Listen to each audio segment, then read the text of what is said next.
दोस्तों नमस्कार। अनिल शर्मा संस्कृत क्लासेज में आपका एक बार फिर से स्वागत है। आज हम 11वीं कक्षा का सप्तम पाठ संतति प्रबोधनम पढ़ेंगे। आज हम इसे आपको लेकर आए हैं। इसका पहला भाग जो कि हमने करवा दिया है, जिसमें 4 श्लोक थे, और जो शेष 4 श्लोक हैं वो अब हम दूसरे भाग में, द्वितीय भाग में करवाने जा रहे हैं। तो प्यारे बच्चों, आपने इस वीडियो को अंत तक देखना है, लाइक शेयर और सब्सक्राइब करना है। तो आइए इस पाठ को पढ़ते हैं। इसको तो पाठ का नाम आपको पता ही है, संतति प्रबोधनम। महर्षि अरविंद द्वारा लिखा हुआ है। इसका पहला भाग हम करवा चुके, तो आइए द्वितीय भाग देखते हैं। उत्तिष्ठ भोजाग्रही सर्जयाग्निं साक्षादि तेजोसी परस्य शौरे वक्ष स्थितेन सनातनेन शत्रुन हुताशेन दहन नटस्वः। तो यहाँ पर क्या कहा है कवि ने, अरविंद जी क्या कहते हैं यहाँ पर, जो भारत की जनता है उसको जगाने के लिए, उत्तिष्ठ भोजागृही, भो अरे उत्तिष्ठ उठो, जागृही मतलब जागो, अरे उठो जागो, सर्ज्य अग्निन अपनी अग्नि को, अपनी आग को जगाओ, पैदा करो, अपने अंदर आग को पैदा करो। साक्षात ही तेजोसी प्रस्य शौरे, और साक्षात, और तुम जो है साक्षात प्रस्य शौरे, जो कृष्ण भगवान है, शत्रुओं के नाशक कृष्ण भगवान के तेजोसी तेज हो, तुम साक्षात भगवान कृष्ण के तेज हो। वक्ष स्थितेन सनातनेन, हे सनातनियों, वक्ष स्थितेन अपने वक्ष स्थल में स्थित, हुताशेन अग्नि के द्वारा, शत्रु को दहन जलाकर, नटस्व नृत्य करो। क्या कहा है इसमें, उत्तिष्ठ भो जागृही, अरे उठो जागो, सर्ज्याग्निन अपनी अग्नि को पैदा करो, साक्षात तेजोसी प्रस्य शौरे, तुम जो है साक्षात प्रस्य शौरे मतलब भगवान कृष्ण के तेज हो। हे सनातनियों, वक्ष स्थित ने अपने वक्ष में, अपने छाती में स्थित, हुताशेन अग्नि के द्वारा, शत्रुन दहन शत्रु को जलाते हुए, नटस्व नृत्य करो। भो उत्तिष्ठः अरे उठो, जागृही मतलब जागो, सर्ज्या अग्निन अपनी अग्नि को पैदा करो, अर्थात तुम जो है बुझे हुए के समान बैठे हो, अपने अंदर एक तेज की, जोश की अग्नि को पैदा करो। साक्षात तेजोसी प्रस्य शौर्य, और तुम जो है साक्षात प्रस्य शौर्य, जो शत्रुओं का नाश करने वाले भगवान कृष्ण हैं उनके तेज हो, तुम साक्षात उनके तेज हो, कृष्ण भगवान के तेज हो। हे सनातनियों, हे भारत के प्राचीन निवासियों, वक्ष स्थित ने अपने वक्ष स्थल में स्थित, हुताशेन अग्नि के द्वारा, शत्रुन दहन शत्रु को जलाते हुए, नटस्व नृत्य करो।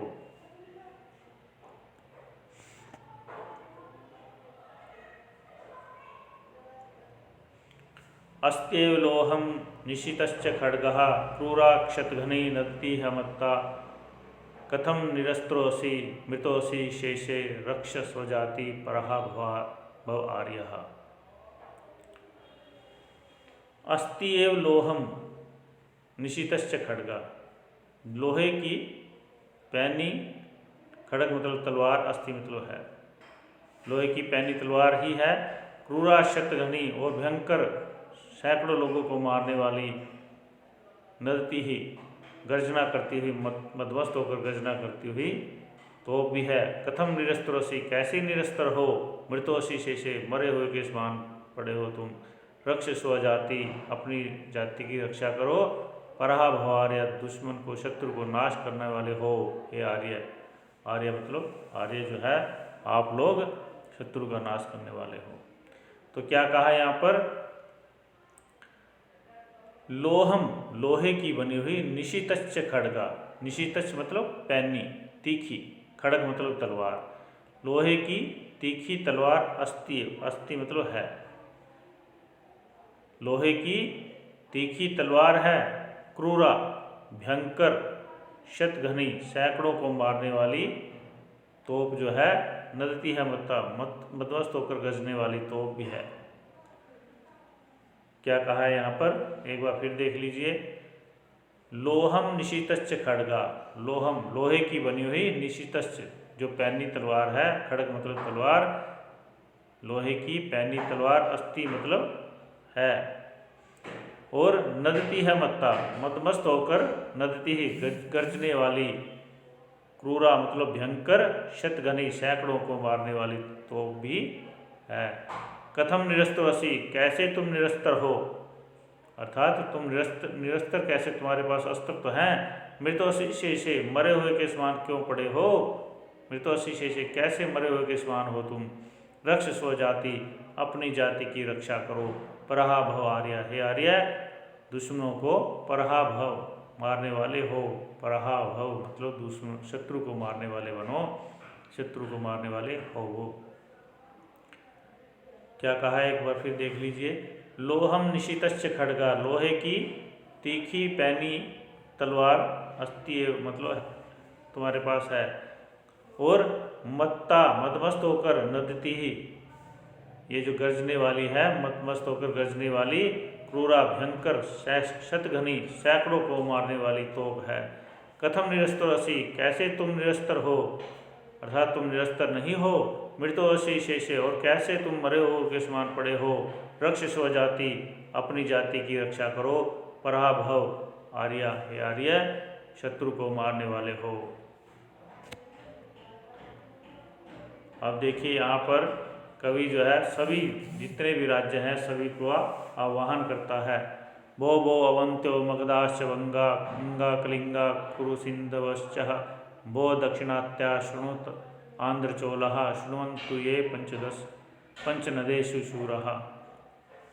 क्या कहा है, अरे अरे अवंत्यो अवंती देश के लोगों, मगधाश्च मगध देश के लोगों, बंगा बंगाल के लोगों, अंगा कलिंगा अंग देश के लोगों, कलिंगा मतलब कलिंग देश के लोगों, कुरु सिंधवश्च और कुरु और सिंध देश के लोगों, भो दक्षिणात्या हे दक्षिण के रहने वालों, शृणुत आंध्र चोला और आंध्र और चोल के रहने वालों, शृणुत मतलब तुम भी सुनो, शृण्वन्तु ये पंचनदेषु शूरा, और ये जो पंचनदेशु पंजाब के शूरवीर हैं, पंचनदेशु शूरा पंजाब में रहने वाले जो शूरवीर हैं, शृण्वन्तु तुम भी सुनो। देखिए एक बार फिर देख लीजिए इसको, क्या कहा है, अरे अरे अवंत्यो अवंती देश के लोगों, मगधाश्च मगध देश के लोगों, बंगा बंगाल के लोगों, अंगा कलिंगा और अंग देश के लोगों, कलिंग देश के लोगों, कुरु सिंधवश्च कुरु और सिंध देश के लोगों, भो दक्षिणात्या हे दक्षिण प्रदेश में रहने वालों, शृणुत आंध्र चोला आंध्र और चोल में रहने वाले तुम भी सुनो, शृणुत मतलब सुनो, शृण्वन्तु ये पंचनदेशु शूरा, और जो ये पंजाब में रहने वाले शूरवीर हैं, शृण्वन्तु तुम भी सुनो। और क्या कहा है यहाँ पर, ये केचिद अर्चन्ति ननु त्रिमूर्ति, ये चैक मूर्ति यमुना मदीया, माता हुए यस्त तन्यान ही सर्वान निद्रा विमुंच अध्वमये शृणोध्वम। ये केचिद अर्चन्ति, ये जो केचिद कोई भी है, अर्चन्ति मतलब पूजा करते हैं, ये जो कोई भी पूजा करते हैं, ननु त्रिमूर्ति निश्चय ही त्रिमूर्ति की, ये जो कोई भी निश्चय ही त्रिमूर्ति की तीन मूर्तियों की पूजा करते हैं। कौन है ये, हिंदू लोग होते हैं। त्रिमूर्ति का अर्थ क्या है यहाँ पर, ब्रह्मा विष्णु और महेश, त्रिमूर्ति की पूजा करते हैं। तो यहाँ पर क्या कहा गया है, देखिए ये जो ये केचिद, ये जो कोई भी, ननु त्रिमूर्ति निश्चित ही त्रिमूर्ति की तीन मूर्तियों की अर्चन्ति पूजा करते हैं। और ये चाहे एक मूर्ति यमुना मदीया, और ये जो मदीया यमुना मेरे यवन भाई हैं, एक मूर्ति की पूजा करते हैं। ठीक है, ये के अर्चन्ति ननु त्रिमूर्ति, ये जो कोई भी निश्चित ही त्रिमूर्ति की पूजा करते हैं, ये चाहे एक मूर्ति यमुना मदीया, और जो ये मेरे यवन मदीया मतलब मेरे यवन मुसलमान भाई हैं, एक मूर्ति की पूजा करते हैं।